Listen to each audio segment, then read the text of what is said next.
I am filled with the blue of the sky, listening to the sway of the trees. There is a school bell that rings, calling for my attention. I haven't been as present as I should.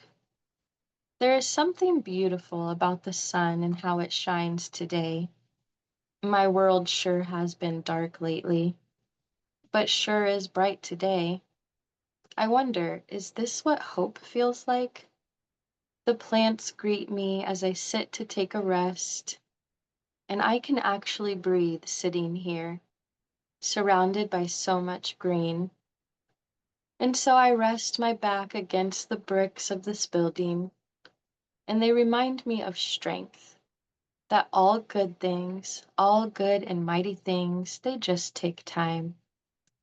I would like to build myself up again, to be a place of learning, of healing. But for now, I will rest in this hope, soaking in the blue, breathing in the green, and believing in myself again. Welcome to the Habit Healers Podcast, where small habits create big transformations. I'm Dr. Lori Marbus, and here we explore the science and the stories behind lasting change. Through real-life experiences, expert insights, and practical strategies, we uncover the habits that heal physically, mentally, and spiritually. So if you're ready to break free from frustration and build a life of health and vitality, you are absolutely in the right place. So let's get started. But right before we do, I'd love to say thank you to our sponsors. This episode of the podcast is proudly sponsored by Fit Vegan Coaching, the world's leading whole food, plant-based body recomposition coaching program for those between 50 and 86. It's specifically made to help those looking to lose body fat, build lean muscle to combat sarcopenia, and strengthen their bones to fight osteoporosis. Founded by Maxim Seguin, whose personal journey began after losing his late partner to breast cancer in 2020. Fit Vegan Coaching is on a mission to help 10,000 people get lean, thrive, and reduce risk of chronic illnesses by 2033 and 1 million by 2050 through whole food, plant-based eating, and fitness. This program is the industry leader in whole food, plant-based body recomposition. They've helped over 850 people from 20 different countries transform their lives. I personally went through the program and lost 7% of body fat, gained lean muscle, and even improved my running time, all while feeling energized and healthy. They offer all-inclusive services to ensure you reach your goals, from world-class accountability to customized strength programs, tailored nutrition, and much more. They will even help you speed up your metabolism post-fat loss to ensure the weight doesn't come back. Say goodbye to the yo-yo dieting and embrace a lasting transformation. Ready to take charge of your health and vitality? Head over to fitvegancoaching.com and mention Dr. Lori for exclusive bonus savings when you sign up. Don't miss this opportunity to join this movement toward a healthier, fitter, and more vibrant you. Welcome to the podcast. I'm Dr. Lori Marbus, and I'm very excited to welcome Anastasia Lindsay. And you have a really fascinating story of growth and understanding circumstances that were challenging in your workplace around bullying and things. So can you share with us this little background, how you entered into a workplace that was like that? Yeah, so growing up, I've always been very mild with my tone, very gentle, kind, peaceful, loving, never one to raise my voice or get angry. This is about as loud as I'll get, is what you're hearing right now. And so here I am, about 23 years old, and I just get my first time corporate job, very excited. And maybe I was expecting something from the movies where everyone's dressed nice and we're greeting each other in the mornings and helping each other make each other's coffee. But what I got instead was the complete opposite. And I really don't have a really good explanation for why I went through the things I did. It wasn't like I came in there and was angry and mean off the bat or, you know. So, but I was met with some hostility. It was subtle at first, and then it grew over time where I just didn't feel safe being there anymore. I was eating up all of my vacation time to go home. feeling physically ill when I was there, and I had about a 25-minute commute. I was driving there anxious the whole time, tears flooding my eyes the whole time. Just, I hadn't even made it there yet, and I was already met with so much resistance because of how I was being treated there. And I ultimately went to HR a few times. Corporate HR came. They drove about 2.5 hours to come and assess the situation. And it really didn't go anywhere. And so that was really disheartening as well, to reach out for help and then not get help after being in such a toxic environment for so long, as about 2 years. Okay, so can you give us a little bit of a, because nobody likes to be in a place where one, you're not feeling wanted, especially if you're Yeah, feeling emotionally antagonizing, and it sounds like you said you physically didn't feel safe. Can you give us a yeah, little bit of an indication of what that what exactly happened, if you can, or at least yeah. kind of some of Well, the context? yeah, there was definitely one time that made me feel very uncomfortable, and 6 years later, I can still talk about it. But um, I was still kind of new, and I was the only one in the office. Everyone had vacation day, and I had known enough to be there by myself, which was actually a really great day because I just got to be with myself. But we had to weigh trucks out on the scale, and a special truck came through, and I didn't know how to weigh this truck out. So I called one of the ladies that I was working with, and I said, "Hey, there's a truck here. I've never weighed this kind of truck out before. Are there any instructions?" And she said, on her desk, there was a notebook with instructions on how to weigh this truck out. So I was looking through her notebook, and while I was looking through her notebook finding the instructions, I found pages and pages of notes about me. Oh my God. Um, yeah, there were notes saying Anastasia got up from her desk at 12:36 and didn't come back until 12:45, and she did this and she did that. I mean, there were pages, dated, time-stamped on everything that I was doing. And it was like, I didn't know I was being watched like that. Like, we worked in the same area. There was three administrative assistants. We worked in the same room, but I didn't know they were watching the time of when I got up from my desk and when I came back. And so that was the moment where I really felt uncomfortable because I was being watched so closely. Not because I was doing anything wrong, but no one wants to be watched like that. Mm. So it was little things like that, but that was the biggest thing that stood out to me. Well, first of all, that's not normal behavior in a work situation. Like, Yeah. honestly, you should be paying attention to your own work, but if you're so worried about someone else. So, Yes. was there a culture of hostility towards others as well? Did you come across anyone else that felt the same as you? I know, which made it even Interesting. more um like confusing because Yeah. sometimes you could talk to someone and be like, "Oh yeah, they're like that," or they've known to have that behavior. Everyone's like, "Oh no, she's very friendly, she's very kind." So then it made me think, what is it about me Mhm. that's making her act this way or, treat me this way? And it wasn't just one of them, it was two of them. So if one of Hmm. them was doing something, the other one kind of stayed back, and then it was like they were alternate taking turns. Mhm. And one day it was like a convention for administrative assistants at our corporate office 2 hours away. And someone there sent me the invite, so I went. And I didn't ask them if they were going because we weren't on speaking terms. I just asked them things that, I needed help with, but other than that, we didn't talk. So I went and I noticed that they weren't there.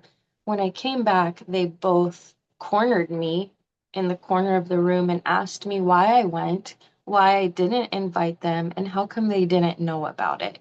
And they had been there years before me. So I felt really uncomfortable then too because I didn't know why they didn't get an invite. Someone had forwarded that to me myself. So it was just things like that. Like, no one wants to be cornered. No one wants to be bombarded with questions. And I'm in my 20s and they're in their 40s. So it was really Wow. intimidating. Very Right. intimidating. Yeah. Right. Absolutely. Interesting. So Yeah. workforce hostilities typically stem from culture that allows it, number one. There are people Yeah. who feel extremely insecure in their positioning and anyone new that has shows promise or, Mhm. maybe goes against conventional particular hires where they maybe had input or maybe they didn't, maybe they wanted someone else to have that job and you got the Yeah, job or whatever. So never. who knows what their egos are driving them to say and do. It's unfortunate, but Yeah. underneath it's a hurting individual, unfortunately, but that just doesn't mean it was okay. Mm. Absolutely not. So tell Yes. us a little bit, how did that, you did that for 2 years. I mean, that is like some serious concerns. Yeah. I I, yeah. Tell me I a little know. bit about what happened to your mental health during that time. Definitely. Well, it was a tough time anyways because I was in a toxic relationship, and I really don't like to use the word toxic because some things just aren't good, but I wouldn't say they're toxic, but we just weren't getting along. It was very manipulative, very controlling, and so I Mm, felt like I didn't have any freedom. I was restricted no matter where I went.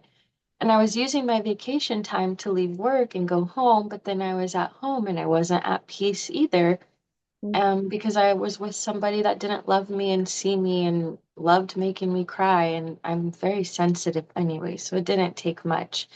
So I have these two conflicting places where I can't breathe, I don't have space, I don't feel mm, seen, valued, heard, appreciated, and I'm going back and forth from place to place. It's like leaving one evil for another.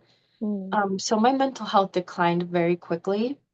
So like I said at the beginning, I had about a 25-minute commute, and I had to pry myself off of my bed at the very last minute possible just to make it to work on time. I gave myself enough time to get dressed and brush my teeth and hit the road, but it took every ounce of strength that I didn't have, to get out of bed to just make it to work because I knew I didn't want to stay home today either.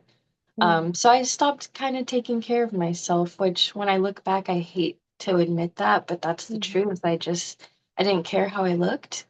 mm. Um, I just threw on clothes. It was what it was. I had to be dressed, so I just threw on whatever I could see. Gave myself enough time to brush my teeth, and then I just hit the road. And you could, when I look back on myself now, I see the sadness in my eyes, the weight that I had gained. It just like, if anyone saw me, they would think that's not her, that's not who she is. And like my family could see it. My mom was like, you don't have to stay in these places that aren't meant for you. But I didn't want to admit that I was quitting or giving up, or I thought that maybe if I left, I was admitting that they won, or I wanted to be strong, but really I should have left just a long time ago. And so I really started to decline the longer that I stayed there. So what do you think about it? Because you mentioned before we started talking that you had a wonderful, loving childhood growing up. What do you think Yeah. about it was within yourself that allowed that treatment, right? That Hmm. because it's one thing to see that others do that, but they feed upon it, but you Yeah, allowed that in that space, right, as an I adult. did. And Yeah. I'm curious where there's lots of reasons to let people do Hmm. what we do. Um, Yeah. it's baffling sometimes, but when you get to the crux of it, is usually a few different, just a couple of things that from it. Where do you Yeah. think that was internally? What were you going through to say that you were worthy of or unworthy of, a place that fulfilled you and that you felt welcome and a relationship? So there's two major things here where you spend most of your time really Yeah. pointing back to not feeling worthy of something more. So I'm curious, where do you think that came from? Because so many people are Yeah. suffering in silence. Right. I think with the job, I'd have to think about that. I don't know why I stayed there, but with the relationship, now that I've done the healing work and really looked back on my life. So I didn't have an active dad in my life, so I clung to just whatever I could. I had my mom. She was a great mom. She provided, she took care of us, but she had to play multiple roles for us, Yeah. which included her working third shift. So I didn't get to see her a lot. And when I did see her, she was tired. She was my mom, but she was also playing the role of a provider.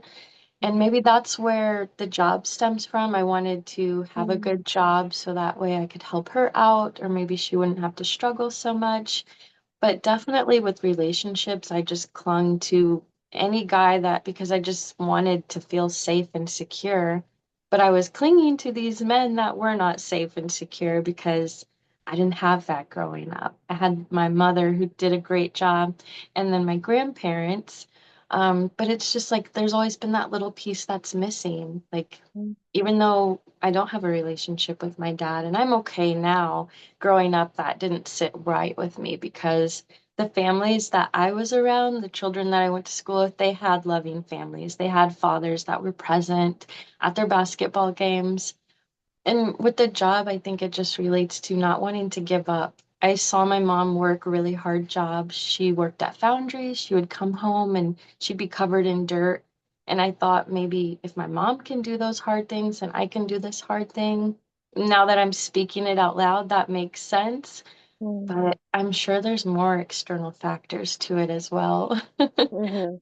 Yeah, Yeah, so I mean, it's a, I think a classical case of when you have someone who comes from a home that is dysfunctional in the sense of there's not a father present. Not that your mom didn't do a great job and did everything she yeah, did, but just speaking from someone who is probably old enough to be your mother and came from a home where my folks were teenagers and they divorced less than yeah. I was wasn't even a year old when they had me. Okay. Yeah, And I didn't even know I had another father. My mom remarried when I was 3 to a man who was not very kind either. But I didn't even know that I had a real quote unquote biological father till I was 6. And it was just casually mentioned to me, and oh, right. we're going to drop you off at this restaurant to me. And so I grew up in a home like lots of crazy weirdness. But it's Yeah, interesting over the years when you look back.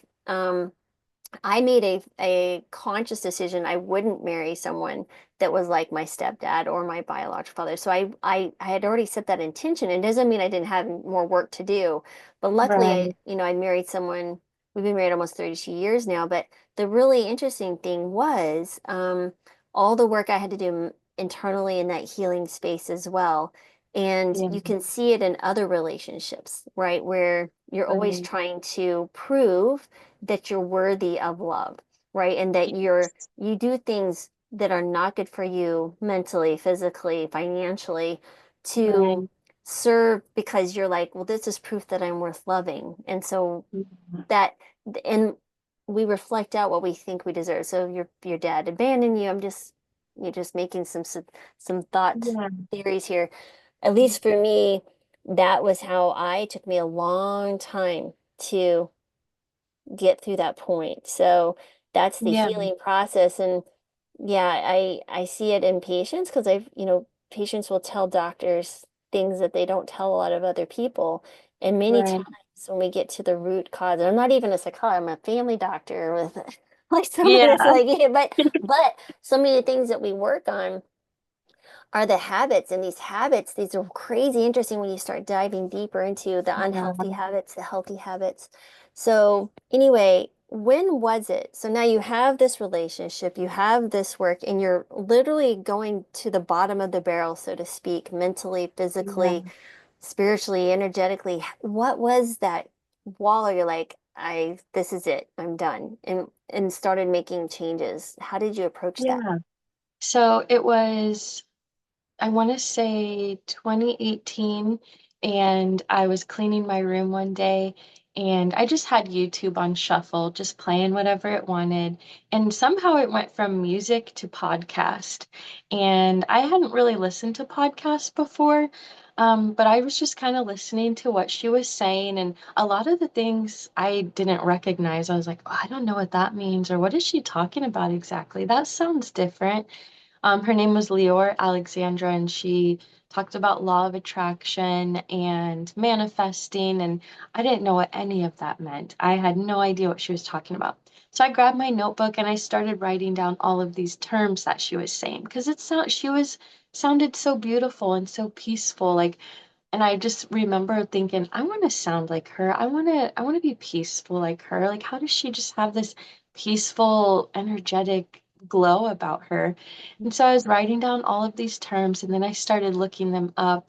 And I actually have the notebook this day, like in my boxes somewhere. It's a really thick notebook. From 2018 on, that's when I started my spiritual journey. So I was learning about what affirmations are. And so in those moments where I was feeling anxious, I was like, I'm okay. I am safe. Like it was really foreign, but I wanted to try it. I was Mhm. like, if she can do it, I'm going to do it. So I was saying affirmations and really just like seeing my world around me evolve. Mhm. And I was trying out all of the things like meditating. I had never meditated before. I was trying new classes, Reiki, sound bowls, all of the fun things. And so then I was like really like seeing my life transform. And I was like, okay, maybe I Mhm. have a shot at healing. Maybe I have a shot of like changing my life. And so Mhm. every day I prayed on my way to work. Even if Mhm. I was anxious, even if I had tears in my eyes, even if I felt sick or wanted to turn around and go back home, I prayed. And I said, I know good things are coming. I'm going to be patient. I know good things are coming. I deserve it. I'm a good person. And so I was praying, I was doing affirmations, and a year later, I was also applying for other jobs. I didn't want to just go waitress because I had done that before and it was really taxing on the body. So I was like, I'm going to find another job and I'm going to be patient. I'm going to pray my way through this. And then a year later, I had a job offer come through and I found my new job. It paid me more money. It gave me more vacation time. And I thought, okay, the things are starting to look up. I left the toxic relationship that I was in because I thought, okay, if I'm going to start fresh, I have to really start fresh. So I left the toxic relationship, I quit the job, and no one ever talks about the grief that you feel after doing the right thing either. Because after I Mhm. quit my job and I put my badge on my boss's table and turned in all of my equipment, I cried the whole 25 minutes home. And Wow. I was so confused because I thought I should be happy. This is celebratory. You're leaving a place that drained you. You were running on a dead battery. But I was like, why am I crying? And I know I'm sensitive, but that moment really confused me until I did the healing. I was like, it's okay to mourn things that you have to let go of because they once played some role in your life. And Mhm. I cried when I broke up with the person I was with, even though I knew we were not good together. I cried Mhm. and cried and cried and even questioned if I made the right decision. But Mhm. ultimately, I did. Mhm. Absolutely. So the Yeah, prayers and the affirmations are amazing. So then you went on to your next job and the grief, I think, is a really interesting aspect of this, even though yeah, fundamentally not quote unquote a healthy circumstance, but there were such valuable lessons because if you hadn't had that experience, you know, yeah. I'm a true believer that the universe shows up just the way it's supposed to. It's perfect, I regardless agree. of the quote unquote unfavorable circumstances, because Yeah, challenges are meant to teach us, right? When there's always a message in the moment. But if that absolutely. hadn't happened to you, you wouldn't have grown to the person Mhm. that you are now. And then you make different Yes, decisions and it compounds. So absolutely. the the grief could just be like a lot of different things. And so you went on to the next job, and then what happened? Yeah, so things were okay for a little bit. I had my fresh start. I allowed myself to grieve and to mourn what I had to let go of. And I'm like, okay, I'm gonna allow myself to just embrace this new, which was also very challenging because I'm not good with change. And I also am very thankful that I went what I went through with the bullying because I'm a person of comfort. If I'm comfortable, it's gonna be very hard to move me, but it's almost not good either because you're made for more. You're supposed to go out there and grow with life and do all of the great things. But if you get too comfortable, then you're not going to move. And so I think that was life's way of saying, you're made for more. We have to physically move you out of this space. Right. So I was like, okay, I'm going to embrace this new. And things were good for a little bit until they weren't. And then I experienced a workplace bullying again at my new job. And I Hmm. thought there has got to be something wrong with me because, okay, once was enough, but twice back to back, it wasn't years later, it was about a year after my past experience. And I was just so confused. I was so shocked that I was experiencing this two times in a row.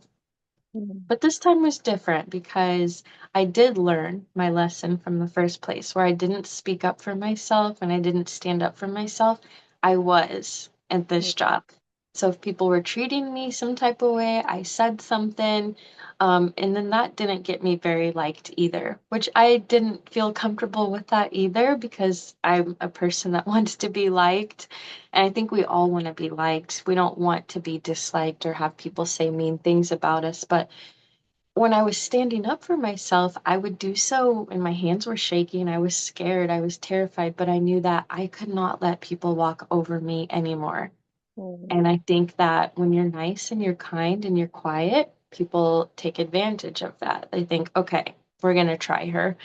But I didn't let them do that. And I don't think that helped, but it helped me. It really did because I knew that that needed to be done. I needed to stand up for myself. Even this quiet little soft, gentle soul needed to have a backbone and stand up for herself. Mm-hmm. And I went to HR and I thought, okay, maybe they can help me this time. You know, maybe things will be different because HR didn't help me at my last job. So I went to HR and she said, "Well, maybe this is, life's way of just saying it's time to go." And it kind of irritated me because I thought, "Well, wouldn't this place want me to stay? I do a really good job. I've saved the company money. Like, why would someone want me to go?" So then I got upset thinking, "Well, that's not the response I wanted to hear." Ultimately, yes, I needed to go from that place too, because now I'm doing beautiful things. But in that moment, I thought, how am I experiencing this again where HR is not helping me? So it just was like a big confusing time. I was leaving that job drained, tired, exhausted, and I'm in a healthy relationship now, so I'm very thankful that I had a loving home to come home to and a very loving person.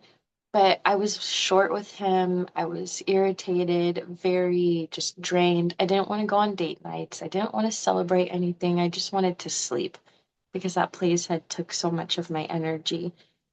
And I didn't like how I was coming home because that wasn't me. And he didn't deserve that either. So I knew something had to change. And so once again, I prayed, I applied for other jobs, and then I found another job eventually. Mm-hmm. So it's Yeah, interesting that you learned the lesson to stand up for yourself. I did. Then someone said, okay, it's time for you to go from the place that you actually sought help. But you're like, huh, Yeah, interesting. So she yeah, was the messenger to tell the you messenger. Yep. you learned what you need, and now we're kicking you out of this nest and your Yes, this place and moving you on to the next place where you got to now it sounds like share your creative journey. yes. And so tell us a little bit about, how did that evolve into your writing and that, Yeah. allowing that to flow. So I've always been a writer, always creative, very artistic. I feel like in these jobs, they have not been fulfilling because, Mm, when you have like a big dream, a big calling, and you're not doing it, you're going to be reminded wherever you go that you're not doing what you're supposed to do. Like you have a dream, a goal, mm, a talent, and you're not doing anything about it. So I was mm, like, okay, I'm going to try to write my first book. So I started writing about my experiences, all of the trauma, all of the pain. I was being very real and raw and honest with my poetry. And that's how my first book, Ocean, was born. And actually, there was a poem in my book that I almost took out because it's pretty deep. And I was like, mm, I don't know if I should do that. I know I'm trying to be real and vulnerable, but maybe that's too deep. And so I was like a teeter-totter going back and forth, up and down on whether I wanted to keep it in there or not. And I did. I ultimately decided that no, this is the journey we're on. We're going to embrace vulnerability. So I kept it in there. And then one of the reviews that I got back said, to say Anastasia Lindsay stunned me on the first page is an understatement. And it just took mm, my breath away. I couldn't imagine that poem not being in that book. And so it mm, was really affirming for me that people need the words that I'm going to write, but they also need to know about my story. They need to mm, know about the pain that I endured, the struggles that I went through, so that they don't feel alone, so that they know that beautiful things are on the other side, but like real people out here are experiencing pain and trauma too, and we can get through it together. So just really that moment changed for me, and I've been writing a lot lately, getting mm, my story out there. writing more poetry and really stepping into the person that I'm supposed to be, which is a very creative, nurturing, loving soul. Mhm. But I needed those experiences that I went through to tell my story, to relate to other people, to help us see that there is light at the end of the tunnel and there is hope at the end of the day. Right. So it's like the songs that people write that we feel, it Uh, plays our own heartstrings, right? Because you're literally speaking to the human experience. And so, yeah, is there any of those poems or that poem in particular, I'll let you choose, that you could read to us right now? Would you be okay with that? absolutely. Awesome. Yeah. You pick the So, one you feel is calling you to be read. okay. So this is one where I just felt like I was on the brink of hope, but still like in the in-between stage. I am filled with the blue of the sky, listening to the sway of the trees. There is a school bell that rings, calling for my attention. I haven't been as present as I should. There is something beautiful about the sun and how it shines today. My world sure has been dark lately, but sure is bright today. I wonder, is this what hope feels like? The plants greet me as I sit to take a rest, and I can actually breathe sitting here, surrounded by so much green. And so I rest my back against the bricks of this building, and they remind me of strength, that all good things, all good and mighty things, they just take time.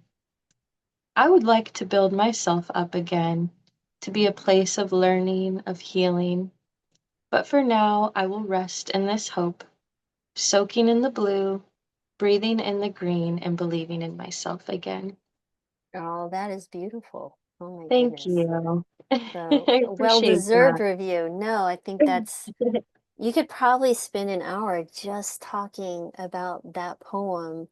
And because I immediately, when you spoke to the blue sky, as like I could see it, and Yeah, then the trees, and then the bell chime, and the being yeah, present, and you could feel it when you were leaning back. So it's very illustrative and it brings out the emotion. I think that's amazing. thank Such a you. beautiful skill to have. I appreciate that. Thank Yes. you. Yeah, I really wanted, so with my poetry, I love to take people on a journey. I know a lot of people, they've told me, I don't read poetry. It's hard to understand. I never want people to feel like that. I want people to know exactly what it is that I'm saying or explaining or experiencing. Because I'm very emotional based, even though I'm an Aries fire sign, I'm not a water sign, but I sometimes feel like I am. But I want to take people on the emotional journey. I want you to feel. Even though I'm a big feeler, sometimes what I've seen is even though people that have went through traumatic experiences, they become numb.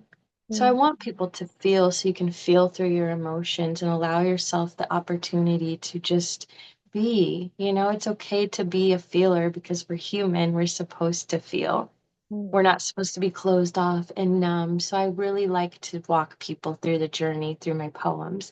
I want them to know exactly what I'm saying, and I want you to focus on how you're feeling.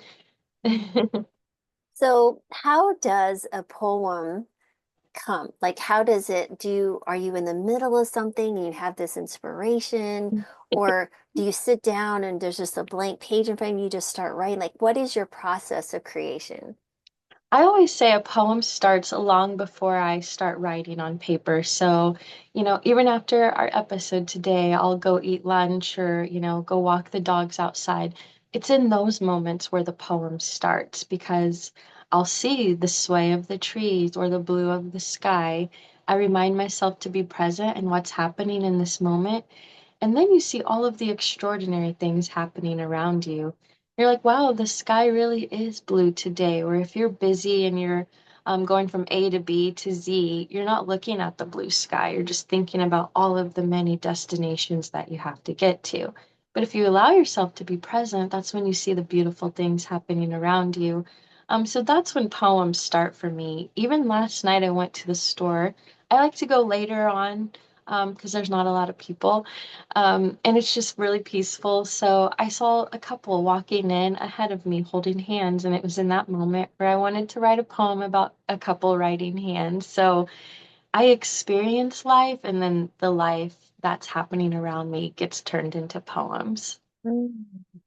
So how I think that's lovely. It reminds me, one of the books that had a huge impact on me was Eckhart Tolle's Power of Now.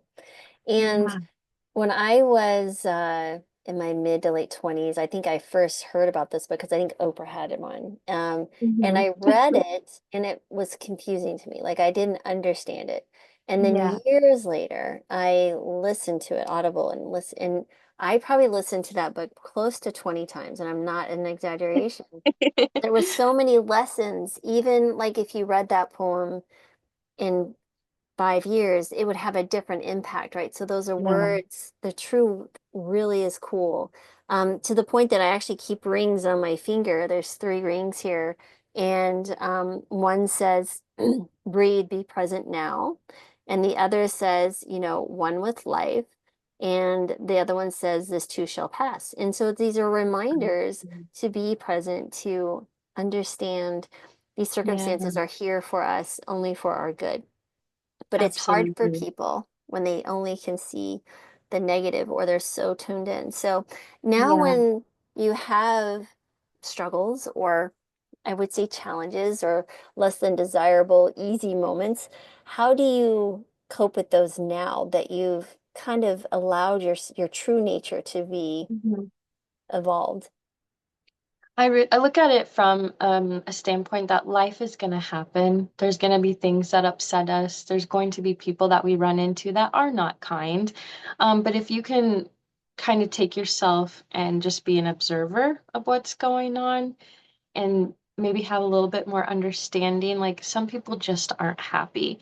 And even if I run across people that aren't friendly or they don't smile back when I smile at them, I don't react. I don't, get upset. I just think, okay, maybe they're not a smiling type of person, or maybe they had a bad day. I think we have to like look at it as like someone's going through something. Like we've all been through things. Sometimes people have really, really traumatizing childhoods, and that causes them to be an angry person. I think for me, it's just like analyzing life at a bigger picture. Like it's not about me. There's nothing wrong with me. And even anyone listening, if you have those same experiences, there's nothing wrong with you. There's nothing that you could do differently to make someone, we can't make anybody be nice to us or react the way we want them to. So when you have those understandings, it kind of makes you approach life in a different way. Doesn't mean that you have to allow your boundaries to be crossed, but you have a better understanding that's like, well, okay, it's fine. I'm not going to allow myself to let that ruin my day. Or maybe, just say a quick prayer for that person or send them love, whatever you believe in. And it's those little repetitive tasks that kind of just help you see the world in a different way. And for me, when you go on your healing journey, it's just learning. You're going to have to unlearn a lot of things and then relearn things. So it's going to take time. Just have patience. So I have a lot of grace and compassion with myself because I'm not perfect. There's moments where I still get caught up with life and get frustrated or overly emotional, or I let someone's actions get the best of me. But it's just learning to be gentle and kind with yourself, with others, have a gentle understanding about the life that they lived that we don't know about. And even if you have to create your own narrative, like maybe they just lost a pet or they lost a loved one, of course, they're not going to be smiling. Even if that's not true, it kind of helps your mind, not hold on to like resentment or anger or, just those are what helped me, if that makes sense. Mhm. I know you're Yeah, allowing compassion, understanding that even the worst of what we would describe as humanity, like the people that we yeah, do horrendous things, I always like to think about the children, the babies, right? So these were yeah, someone's child at some point, and yeah, I consider those are like empty slates, right? So yes, there's genetics and there's whatever, but yeah, we literally are programmed by our environment, by our culture, and we take on beliefs that we don't necessarily choose to, right? We just Yeah, understand that's the way it is. And until right. we walk enough, you know, long enough on our journey, are we able to look back and say, oh, okay, I have a Mm, choice in the matter. And yeah, yeah, absolutely. Everyone is going through their thing. Like they've created beliefs and egos that they are, I would say, I like to think of that as everyone has a divine soul being, whatever you'd like to mhm, call it, in them, and innately everyone is good. And so, yeah, but something happened that created that experience that they're acting in that. absolutely. So they're all hurting in the end of the day, right? And Yes. some people refer to them as, I'm a broken human. It's like, no, I don't like that idea because No, we're human and we're being, correct? Like there's a yes. human experience, but there's the Yeah, being who's experiencing the human experience. And that absolutely. journey of growth and spirituality, and in my mind, at least in my experience, has been when I can understand that I am the being of who I am, when you connect with that every day and every moment. And yes, it is a muscle that you have to use, being It present, chopping is. vegetables, being present, walking your dog like you are. That is Yeah, the power of those mundane moments. And you're taking those moments and putting in, life, the words people are going to connect to that. So when they are in their day-to-day yeah, moments, they can connect that when life throws a challenge at them. They'll be able to see absolutely. past, like, huh, what is this provoking in me? What is that telling me? What is that Yeah, emotion sign? So I think that's fantastic. Um, yeah. I'm curious about your book title. So you've had how many books? I've published two now. Yeah. Okay. And you said Ocean was one of them. Yes, and And then the other, Wildfire is the okay. second one. Oh, Yeah. interesting. So now I'm curious about book titles. Like, how did you come up with the title Ocean and Wildfire? Yeah, so Ocean, that's my little book of healing, I call it, where, I said I'm being vulnerable and honest and real, and I'm releasing a lot of pain and trauma. I'm talking about my experiences in the form of poetry. And if you think about water, it's tears, it's the ocean, it's very emotional based. So I thought when I Mhm. was meditating, trying to come up with a title, I just kept seeing waves and I'm like, sea? No, I can't call it sea. Like I wanted it to be water based, but I was like, I can't call it sea. And then it was like ocean. It just came to me. Mm, And I imagined like the cover being very soothing and calm because mm, some of the poems might, I don't want to say triggering, but they might show others similar experiences, and so it mm, may move them to be emotional as well. But I knew that when they closed the cover that they had a place of calm to come to. I think mm, the ocean is very calming and soothing. So the mm, cover is blue, it's a light blue, it's got pastel pink and purples in there, and it's really pretty and calming. So that's how Ocean came to be. And then Wildfire, it was actually meant to be a poetry book, so I wanted it to be transformational.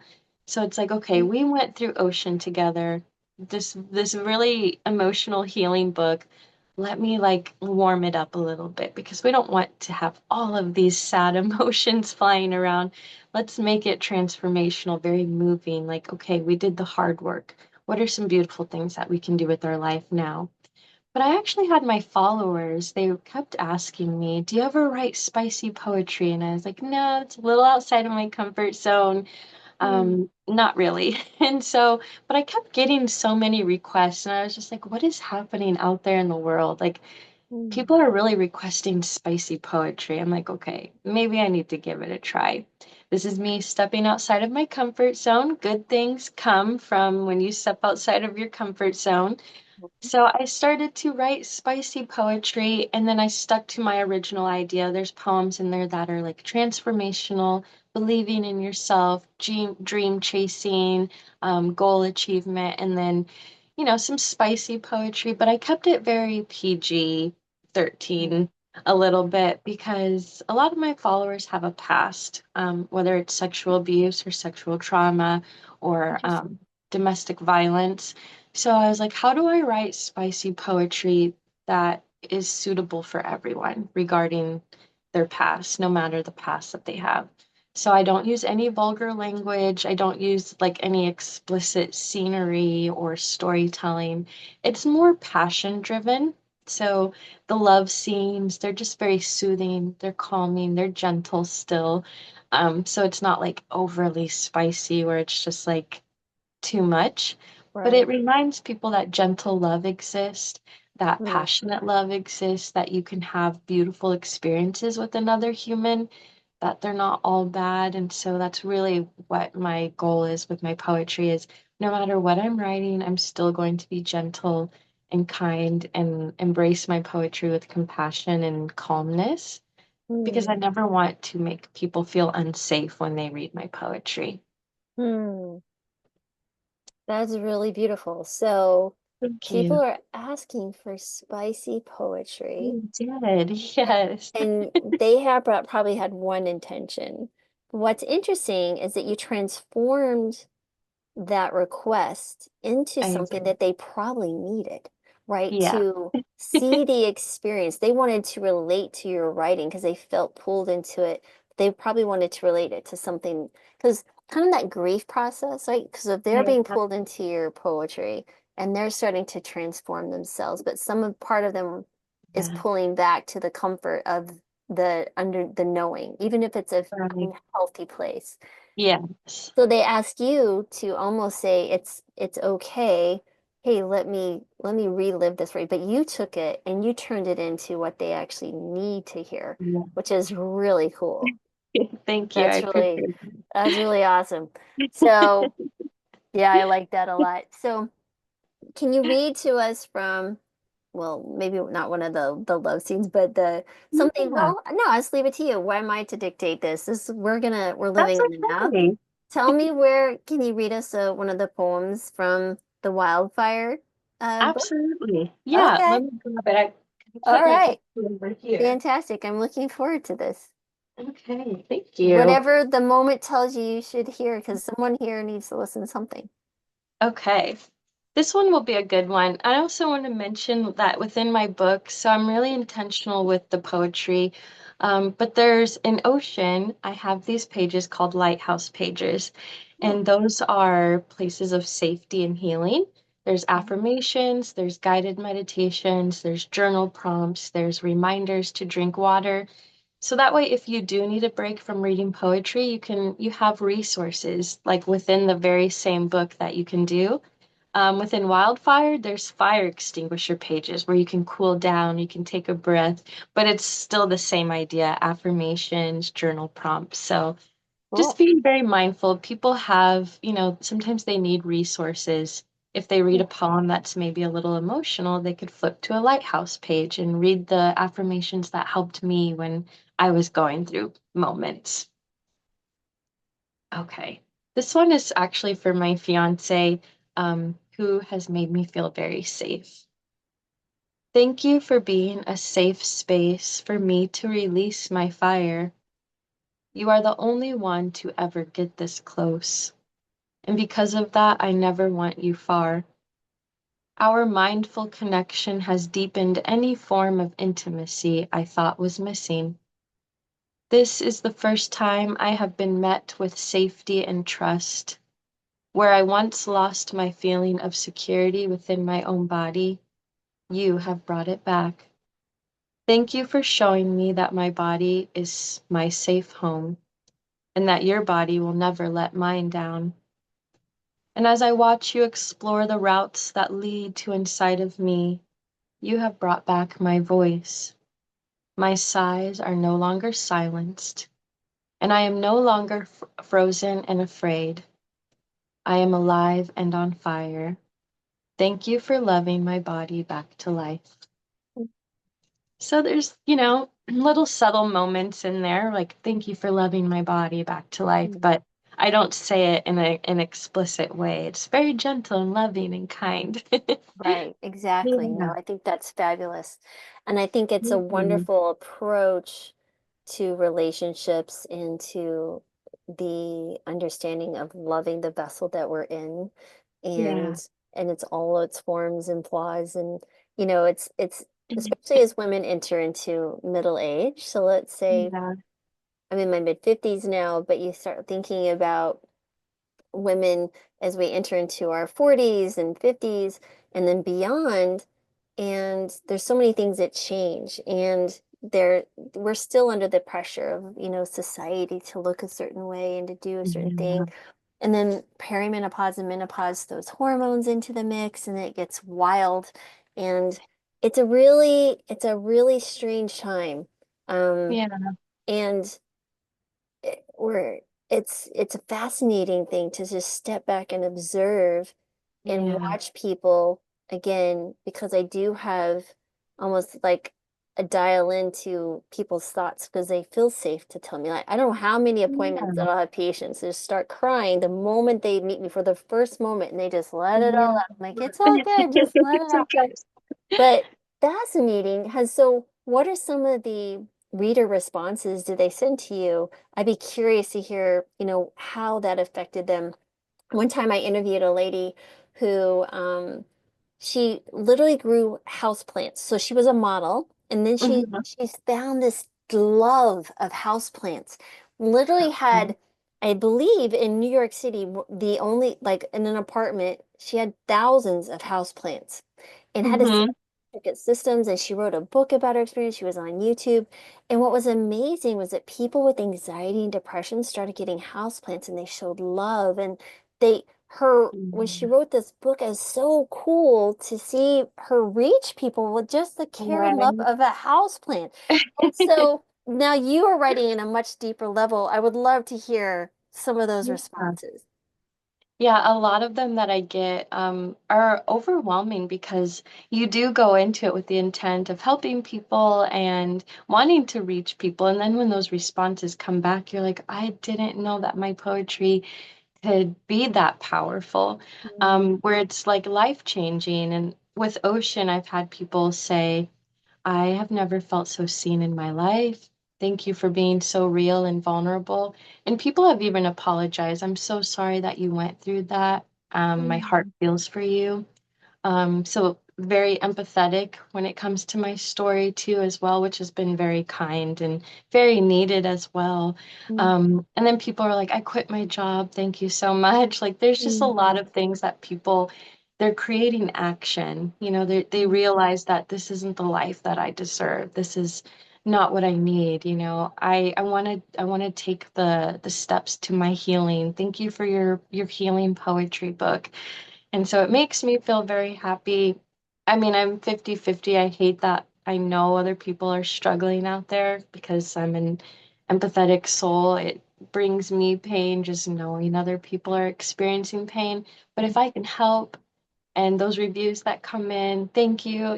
That means so much to me. With Wildfire, people actually they're like, I wasn't really a fan of spice. Like there's people that like it and there's people that don't. They're like, I wanted to try out your book and it actually made me see my partner in a different way.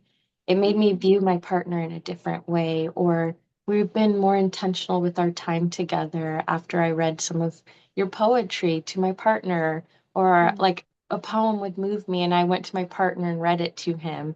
Like even just those subtle reviews that come in. Like I love those. I love the big ones that say this book changed my life, but I love the ones where it's like I couldn't wait to go read this poem to my partner. And mm. then it made me see my partner differently, or we went on a date for the first time. It's like, oh my gosh, that's so exciting, just to see that it's creating movement for people. That's what I Mm. wanted with my work, is just to create movement. So this is really fun. So now we look back in the timeline, right? So you wrote Ocean Hmm. to share your emotional journey, your internal evolvement, your transformation, and you wanted to bring others along that journey and Yeah. encourage them to also open their eyes to the potential. And then you started writing like, okay, now you were thinking the fire of transformation, right? Yeah. The metaphorical, the butterfly coming out of the cocoon type thing. But what Yes. was cool is you listened to the readers, the people that your energy, your ripples were affecting. They asked Yeah. for one thing, you're like, I'm going to step out. You had courage, and you Hmm. stepped out. You utilized it in a way that felt right for you and Yeah. good and Yeah. loving. And not only did it help, people see that in a safe space, but by what you're hearing back is really awesome because now you're seeing people who would have never even thought to Right. would want quote unquote spice in the sense of what we think of spicy, but it's not Yeah. really spicy. This is unconditional love, right? This is the love Yes. that we should be sharing for one another as just human beings and ourselves. Yeah. And then you're seeing this cool ripple.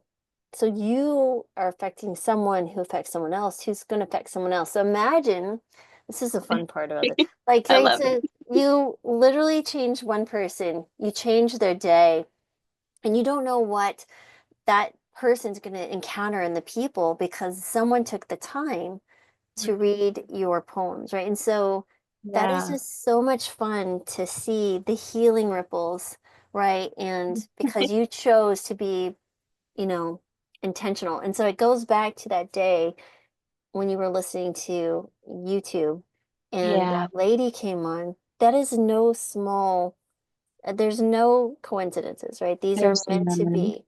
Wow, how fun is that to look back and It then just is. be aware that these things happen?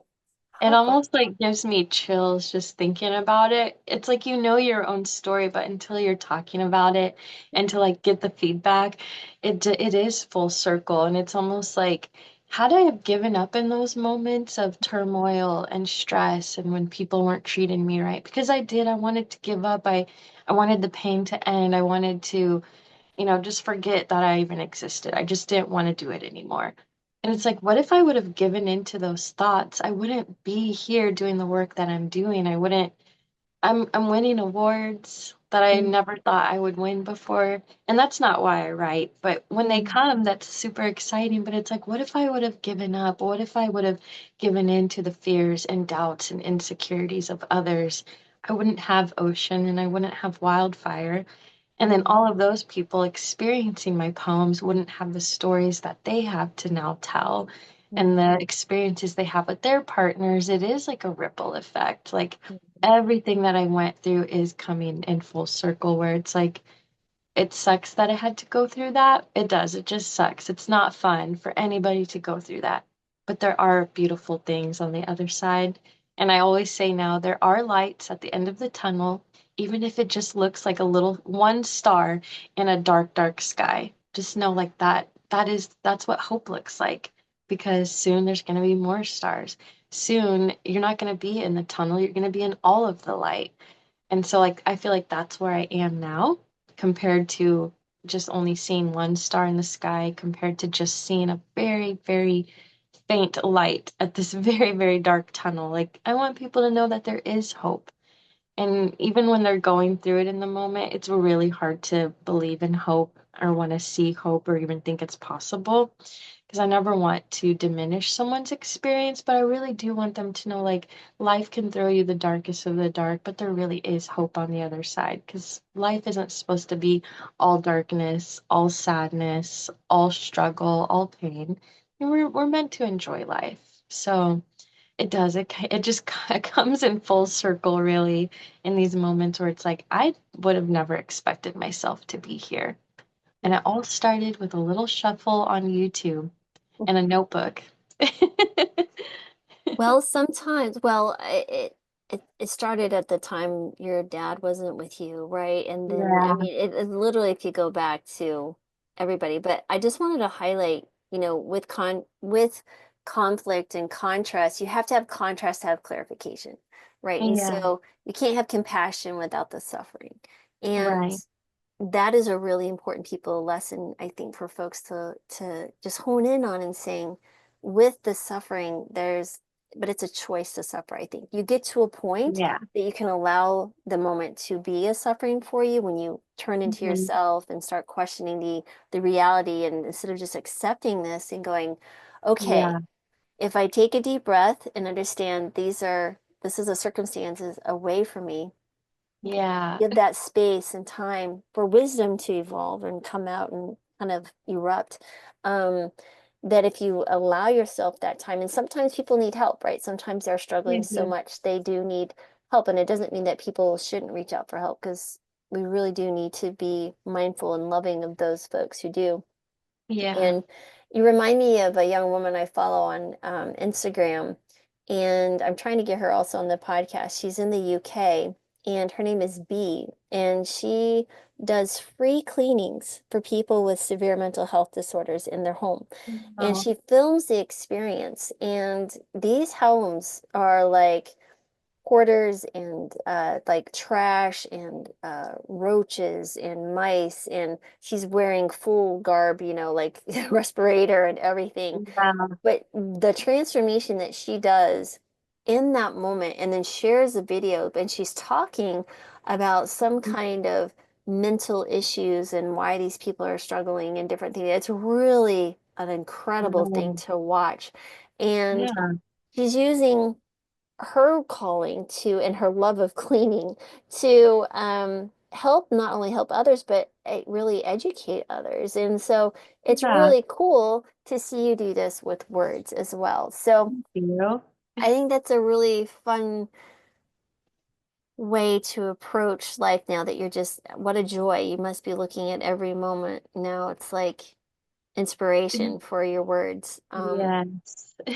So now, well, let's say that if one of the questions I send people is just to get you thinking. So if your Yeah. journey did have a title, what would it be outside of ocean and, you know, and Yeah. fire? What would you I what would would you say call it?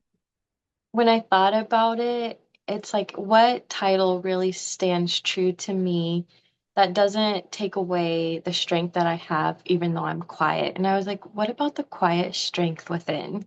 Mm. Because even though I am quiet and mild and meek, that doesn't take away the fact that I'm a very strong person. I've had Mm. to be strong for many years now, where now I can just be light and free. Like I feel like I'm breathing and, just enjoying life. But there has always been a quiet strength within.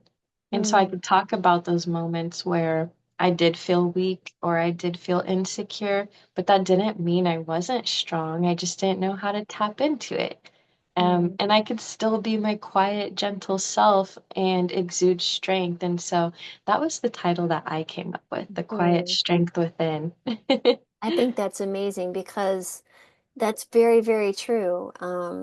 There's power in stillness, and there's power in just observing, right? So Yeah. some of the this kind of reminds me of like when you go and you're in meetings and different things. It's the individuals who step back and just observe and take it all in, that when they do Yeah, speak, people listen, right? they Because do. you've taken the time to let everyone and understand, and you're putting that your perspective on. So no, I think Mhm. that's absolutely fabulous. Thank Wow, you. amazing. Yeah. So where can people find you? Where can they find your books? Where should we be directed? Yeah, so you can always find me on my website, which is summersolacehealing.com. It's summer like the season, solace, Solace, and then healing.com. I'm of course on Instagram, which is just Anna Marie Poetry, ANA Marie Poetry. You can find my books on Amazon as well, Ocean and Wildfire by Amazon or on Amazon. And yeah, those are just a couple of ways. My website will have my email and other things if you just wanted to reach out and talk. I love to talk with people and just hear their experiences. Awesome. No, this was fabulous, and we'll have Thank everything you. below with everybody if you want to connect and get Ocean and a little bit of a spice with Wildfire. Well, thank you, Anastasia, for sharing your story and your Thank poetry with us you. today. I think it is a wonderful thing. And so I think finally, if you were to say, what was your healing habit or your healing action or behavior, what would you say that was? Believing, holding Believe. on to hope. Yeah, that's my new habit now is just believing. Even when things feel tough, believing because there is good on the other side. You just have to believe it. And even if it's a small little belief, you only need a little bit. Hmm. Hold on to hope, believe, and yeah, everything will be okay. It's faith at the end of the day in It is, our yeah. experience. That's Yes. amazing. Well, thank you so much again. And thanks everyone for Thank listening. you. And share this with someone if you feel like you were inspired to share, and definitely get the books. And thanks again, Anastasia. We really Thank appreciate it. you. I appreciate it. Thanks for tuning in to the Habit Healers podcast. Remember, being a habit healer isn't about perfection. It's about choosing healing one habit at a time. So if today's episode resonated with you, share it with someone who needs to hear it. And don't forget to download the Habit Healer Manifesto. It is your daily reminder of the identity you're stepping into. So grab it now at the link below, or head on over to drmarbus.com and be happy to join our newsletter and so many wonderful resources. And remember, you are always one healing habit away. I'll see you next time.